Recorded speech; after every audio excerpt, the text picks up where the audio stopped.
तो आज हम प्राचीन इतिहास के एक बहुत इंपॉर्टेंट टॉपिक पर डिस्कस करने जा रहे हैं। ये है संगम काल। तो इसको पढ़ते समय हम इसको 4 भागों में डिवाइड करके पढ़ेंगे। पहले इसके हम परिचय को देखेंगे, फिर हम संगम साहित्य के बारे में पढ़ेंगे जो कि इसका बहुत इंपॉर्टेंट टॉपिक है। लगभग सारे प्रश्न यहीं से पूछे जाते हैं एग्जाम में, क्योंकि संगम साहित्य इसका बहुत मेजर इवेंट है। उसके बाद हम इसके राजनीति के बारे में पढ़ेंगे कि कौन कौन सा वंश इस पे शासन किया था, किसका किसका राज था, उसमें क्या विशेष परिवर्तन आए, और उसके बाद हम संगम प्रशासन और संस्कृत के बारे में पढ़ेंगे। टोटल हम इसको 4 पार्ट में डिवाइड किए हैं, जिसमें आज हम परिचय और संगम साहित्य इन दोनों के बारे में पढ़ेंगे। संगम राजनीति और प्रशासन को अलग अलग वीडियो में हम बना के पढ़ेंगे। तो परिचय की बात करें तो देखा जाए दक्षिण भारत में ये महापाषाण काल के अंत में शुरू हुआ था, और अंतिम चरण का मतलब होता है कि जब महापाषाण काल खत्म होने के उस कगार पे था, उस समय यहाँ पे इनका उद्भव होता है। इसमें विशेष तरीके से देखें तो चोल, चेर और पांड्य इन तीनों ने शासन किया था। अगर भारत के मैप पे देखें हम तो एक राज्य यहाँ पड़ेगा, एक यहाँ पड़ेगा और एक यहाँ पड़ेगा। आगे चल के हम इसको डिस्कस करेंगे। इसको तमिलकम क्षेत्र भी कहा जाता है। उसका कारण ये है कि यहाँ पे तमिल भाषा ही चलती थी, और यही कारण है कि वहाँ पे लगभग जितने सारे साहित्य की रचना हुई सब लगभग तमिल में ही हुई है। समय तिथि की बात करें तो इसमें बहुत ज़्यादा मतभेद पाए जाते हैं, और यही कारण है कि एग्जाम में लगभग इनकी तिथि नहीं पूछी जाती, क्योंकि जो मतभेद इनमें जो विशेष जो इतिहासकार हैं उनके मत हैं उनमें बहुत ज़्यादा डिफरेंस देखने को मिलता है। किसी के बताए तिथि में 1000 साल का समय बताया, किसी में 300 साल का, बहुत ज़्यादा अंतर देखने को मिल जाता है। यही कारण है कि एग्जाम में कम ही पूछते हैं इसको। फिर भी हम इसको जानने के लिए कि क्रोनोलॉजी हमारे दिमाग में सेट रहे हम इसको पढ़ेंगे। इसमें देखें तो नीलकंठ शास्त्री हैं, वो 100 एडी से 300 एडी यानी 200 साल का समय पीरियड बताते हैं। इसी तरीके से आर्य शर्मा 300 एडी से 600 एडी बताते हैं। अयंगर जी हैं वो 500 बीसी से 500 एडी, ये 1000 साल का लगभग समय बताते हैं। सामान्य मत देखा जाए तो लोग कहते हैं लगभग ये 150 साल तक चला था, यानी ये 100 एडी से लेकर 250 एडी तक चला था। इसको एक बार आपको दिमाग में रखना है। दिमाग में रखने का मतलब बस इतना कि क्रोनोलॉजी आपको पता चल जाएगी बस। अब हम संगम साहित्य की शुरुआत यहाँ से करते हैं, जो कि बहुत इंपॉर्टेंट टॉपिक है ये। आज हम इसको पूरा संगम साहित्य कवर करेंगे। अगले वीडियो में हम राजनीति पे पढ़ेंगे, फिर विशेष जो परिवर्तन हुए यहाँ पे वहाँ की समाज और सभ्यता के बारे में पढ़ेंगे। तो संगम का अर्थ सबसे पहले हम समझते हैं। संगम का अर्थ है यहाँ पे मेल, यानी बहुत सारे यहाँ पे संगोष्ठियाँ होती थी जिसमें सब लोग बैठते थे, बहुत विशेष निर्णय लिए जाते थे वहाँ पे। तो यहाँ का विशेष निर्णय था साहित्य रचना। यहाँ पे मेजर तरीके से 3 संगम हुए हैं। उन तीनों संगम में अलग अलग जगह पे अलग अलग साहित्य की रचना हुई है। उनके अलग अलग अध्यक्ष रहे हैं, इनके बारे में आगे हम डिस्कस करेंगे। ध्यान से देखने की जरूरत है, बस थोड़ा सा आपको फोकस रखिएगा, आप सब कुछ याद हो जाएगा आसानी से। पहले संगम की बात करें तो इसका स्थान मदुरई था। ये मदुरई में आयोजित किया गया था। अध्यक्षता इसकी अगस्त ऋषि ने की थी, और इसका मेजर जो इवेंट हुआ था ना, इसमें उत्तर भारत और दक्षिण इन दोनों की संस्कृतियों का जो है वो मिश्रण हुआ था। इसमें बोला जाता है उत्तर की आर्य और दक्षिण की द्रविड़, इन संस्कृतियों का मिश्रण कराया गया था। ये मेजर इवेंट है यहाँ का। और साथ में यहाँ पे इन 4 साहित्य की रचना हुई थी। पहला था अगत्यार, दूसरा था परिपंडाल, तीसरा था मुदुगरे और चौथा था अकटियम। इन 4 साहित्य की रचना हुई थी। विशेष बात यह है कि इनमें से एक भी साहित्य हमको मिले नहीं है, एक भी साहित्य की पुस्तक हमको मिली नहीं। बस हमें प्रमाण मिलता है कि हाँ इन चारों की रचना हुई थी, लेकिन उपलब्ध वर्तमान में एक भी नहीं है। दूसरे संगम काल का बात करें, अच्छा इसके समय की बात करें तो ऐसा माना जाता है कि 4400 सालों तक चला था, लेकिन इसमें भी अलग अलग तरीके के मत मिलते हैं। कुछ लोग कहते हैं कि 4400 साल नहीं 44 साल था, कुछ लोग कहते हैं 4400 महीने 4400 दिन थे, कुछ लोग कहते हैं 44 माह थे। इसीलिए समय बहुत ज़्यादा मायने नहीं रखता है, बट फिर भी जानकारी के यहाँ पे हम लिख दिए हैं। अब आते हैं दूसरे संगम पे। तो आगे हम बात करेंगे दूसरे संगम की। तो दूसरे संगम में भी अध्यक्षता अगस्त ऋषि ने ही की थी। दूसरे संगम में भी अध्यक्षता अगस्त ऋषि ने की थी। आगे चल के तोलकापियर इसके अध्यक्ष हो गए थे। तो यहाँ पे दूसरे संगम में ध्यान देने वाली बात है, क्योंकि यहाँ पे 2 अध्यक्ष हुए, इसलिए ये इंपॉर्टेंट हो जाता है। पहले में अगस्त ऋषि, दूसरे में भी अगस्त ऋषि। यहाँ पे मैं लिख देता हूँ, नहीं भूल जाएंगे आप लोग। अगस्त ऋषि कालांतर में तोलकापियर हो गए थे, और इसका स्थान है कपाटपुरम। स्थान इसका इंपॉर्टेंट है क्योंकि ये पहले पूछा जा चुका है, यूजीसी नेट एग्जाम में भी ये पूछा जा चुका है, और बहुत सारे कॉम्पिटेटिव एग्जाम में पूछा गया है। दूसरा संगम इसीलिए इंपॉर्टेंट हो जाता है क्योंकि यहाँ पे अध्यक्ष भी बदले थे और समय पहले एक बार पूछा जा चुका है, तो वो एक सीरीज स्टार्ट हो जाता है। और इसके लिए समय काल की बात करें तो ऐसा माना जाता है 3700 वर्षों तक चला था। तोल्कापियम यहाँ पे एकमात्र साहित्य लिखा गया था, ये मैं लिख दिया हूँ, एकमात्र साहित्य था तोल्कापियम। पहले में जितने भी 4 साहित्य लिखे गए थे वो एक भी प्राप्त नहीं है, दूसरे में तोल्कापियम लिखा गया था, ये प्राप्त भी है। अब बात करते हैं हम तीसरे संगम की। तीसरे संगम के अध्यक्ष नक्कीरर रहे हैं, स्थान उत्तरी मदुरई, और ये 1850 वर्षों तक चला है।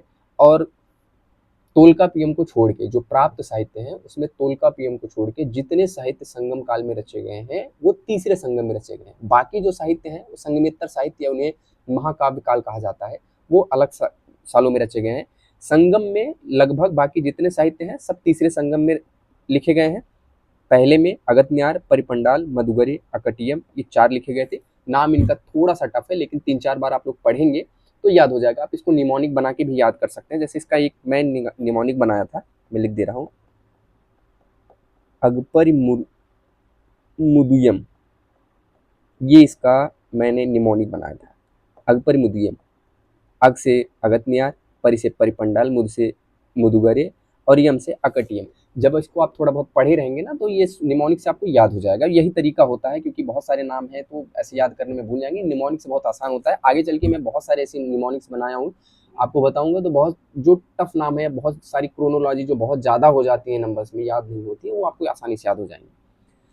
अब तीसरे संगम में भी आपने देख लिया, दक्ष नक्कीरर थे, स्थान उत्तरी मदुरई, 1850 वर्षों तक चला और ज़्यादातर संगम साहित्य की रचना इसी में हुई थी। अब हम इसके इम्पॉर्टेंट फैक्ट पे आ जाते हैं जो कि है संगम साहित्य के प्रमुख ग्रंथ।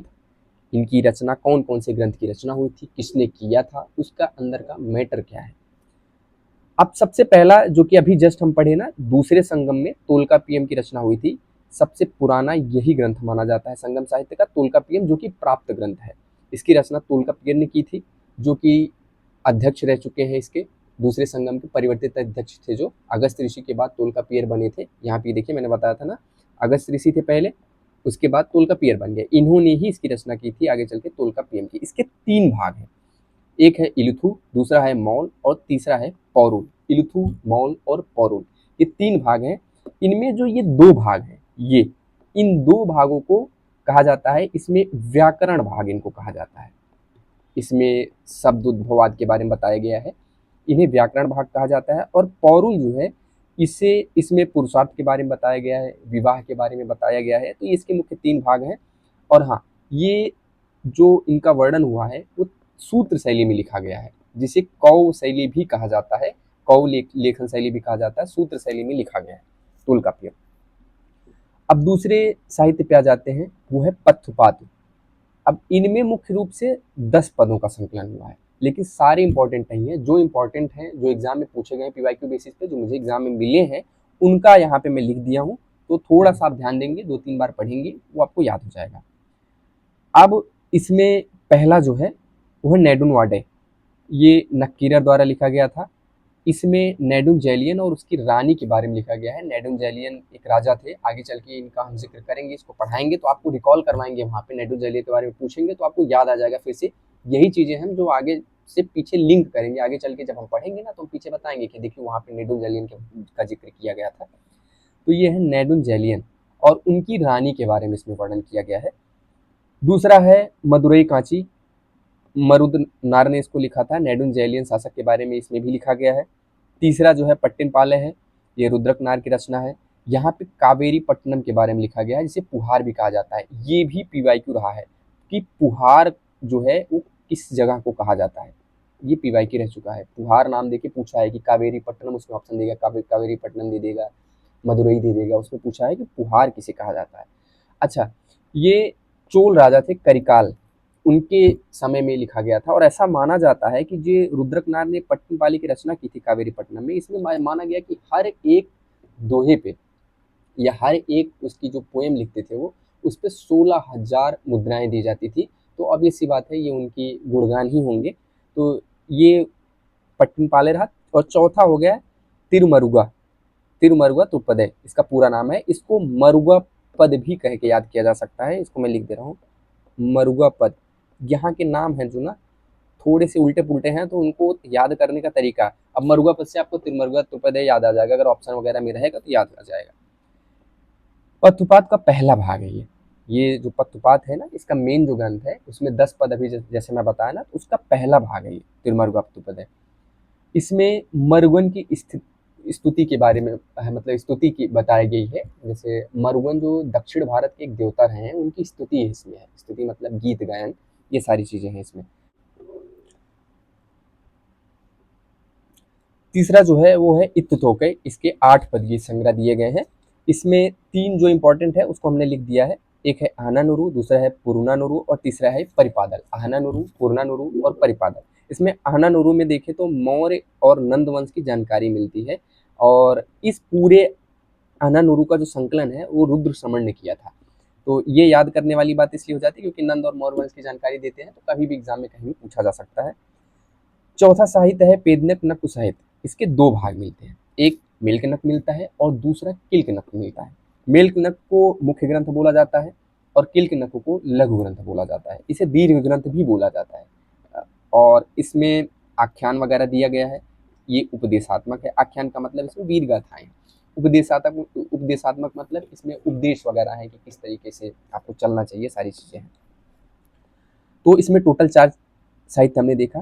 पहला देखा हमने तोलकाप्पियम, दूसरा देखा हमने पत्तपात, तीसरा देखा हमने इत्तुतोकय, चौथा देखा हमने पेदिनकनक। अब इसमें 2 थे मेलकनक और किल्कनक। ये 2-3 बार आप लोग देखेंगे तो याद हो जाएगा आसानी से। अब हम चलते हैं, ये तो रहा आपका संगम साहित्य का।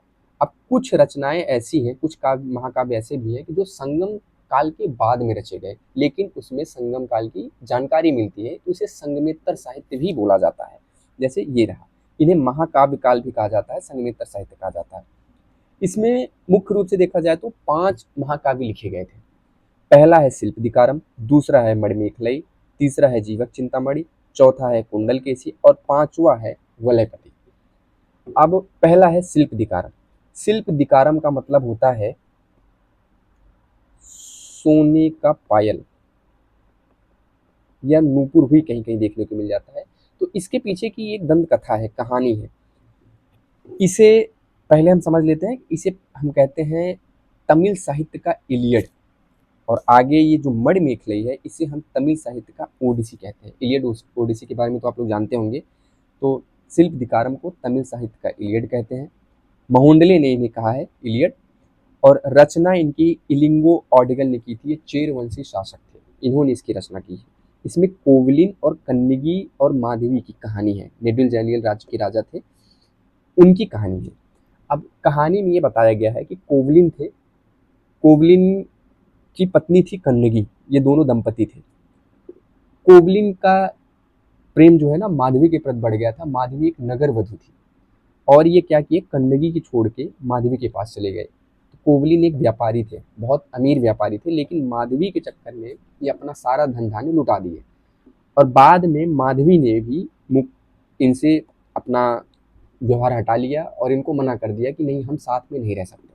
तो ये लौट के फिर कन्नगी के पास चले आए, लेकिन तब तक इतनी गरीबी इनके पास आ गई थी कि इनको अपना सब कुछ बेचना पड़ गया। तो लास्ट में कोवलिन की जो पत्नी थी कन्नगी, उनका एक पायल था, वो पायल बेचने के लिए ये लोग दूसरे राज्य में चले जाते हैं, और नेडुंजेलियन थे, उनके राज्य में चले जाते हैं।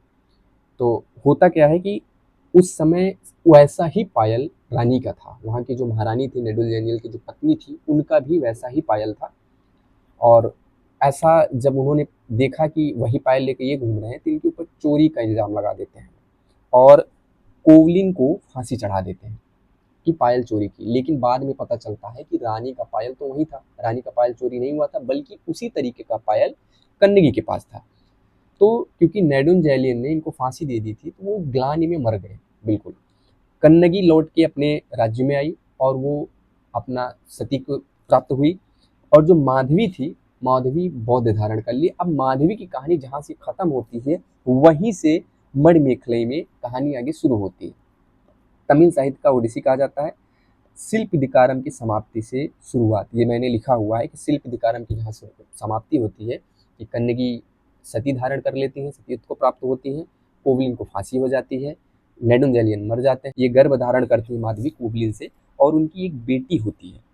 माधवी की एक बेटी होती है जिसका नाम था मणिमेखलई, और वहाँ के राजकुमार जो थे उदयराज, उनका दोनों का प्रेम प्रसंग चलता है, लेकिन मणिमेखलई मना कर देती हैं और ये आगे चल के बौद्ध बन जाती हैं, बौद्ध भिक्षु बन जाती हैं, भिक्षुड़ी सॉरी बौद्ध भिक्षुड़ी बन जाती हैं। तो ये इनकी कहानी है। लेकिन कहानी याद रखने का मतलब बस इतना होता है कि थोड़ी बहुत चीज़ें हमको आसपास की याद रहती हैं, जहाँ इनका उद्धरण हम देखेंगे हमको कहानी याद आ जाएगी, तो उसके जो फैक्ट होते हैं वो भी याद आ जाते हैं। तो शिल्प दिकारम देख लिया हमने, मणिमेखली देख लिया। अब आगे तीसरा जो उसका सबसे महत्वपूर्ण महाकाव्य है वो जीवक चिंतामणि। तीर्थक देवर इसके लेखक हैं। इसे विवाह की किताब भी कहा जाता है, क्योंकि जीवक राजकुमार के विजय के बारे में इसमें दिया गया है, और ऐसा बताया जाता है जहाँ जहाँ वो विजय करते हैं वहाँ वहाँ पे विवाह करते हैं, और बहुत सारे विवाह करते हैं। तो इसीलिए इसको विवाह की किताब कहा जाता है, क्योंकि इसमें उनके विवाहों का वर्णन है। चौथा और पांचवा है कुंडलकेसी और वलयपति। इनका वर्णन हमें नहीं मिलता है, एक तरीके से ये भी हमें अप्राप्त है।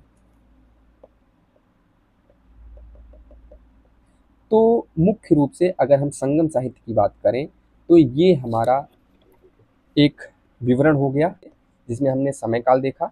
समय काल के बाद हमने देखा कि पहला संगम, दूसरा संगम, तीसरा संगम, तीनों में देखा अध्यक्ष कौन कौन थे। पहले में अगस्त ऋषि थे, दूसरे में भी अगस्त थे, तीसरे में नक्कीरर थे, दूसरे में बाद में बदल के तोलकापियर हो गए थे। स्थान देखा, पहला मदुरई, तीसरा उत्तरी मदुरई, और दूसरा जो था वो कपाटपुरम था। अच्छा, इस मुझे उल्टा पुल्टा बताने का यही मतलब है, जैसे मैं पहले के बाद डायरेक्ट तीसरा बता दिया, पहला संगम तीसरा संगम। आपको भी मैं इसलिए बता रहा हूँ कि याद करने का एक तरीका होता है। मदुरई दोनों में है, पहला था मदुरई में, तीसरा था उत्तरी मदुरई में, ये आसानी से आपको याद हो जाएगा। दूसरा अलग है तो दूसरा याद करने में समस्या नहीं होगी, उसमें याद हो जाएगा हाँ कपाटपुरम में है। इसमें हमने देखे चार ग्रंथ, अगस्त्यायन, परिपंडाल, मधुगरे और अकटियम। अगिपरमुदियम, ये इसका हमने निमोनिक देखा। अब उसके बाद प्रमुख संगम साहित्य जो थे उसको हमने देखा, तोलकापियम, पथपात, इत्थोथोकय, पेदनकनको, ये हमने साहित्य देखा। और उसके बाद महाकाव्य काल संगमेतर साहित्य हमने देखा, जिसमें शिल्पदिकारम, मणिमेखले, जीवक चिंतामणि, कुंडलकेसी और वलयपति के बारे में देखा। इसके बाद हम अब संगम साहित्य के बाद संगम राजनीति की बात करेंगे, जिसमें हम चेर, चोल और पांड्य राज्यों की बात करेंगे। इनमें कौन कौन सी मुख्य लड़ाइयाँ हुई, क्या क्या विशेष परिवर्तन थे, और फिर हम संगम प्रशासन और संस्कृत के बारे में देखेंगे। तो आगे और वीडियोज़ के लिए जुड़े रहें। धन्यवाद।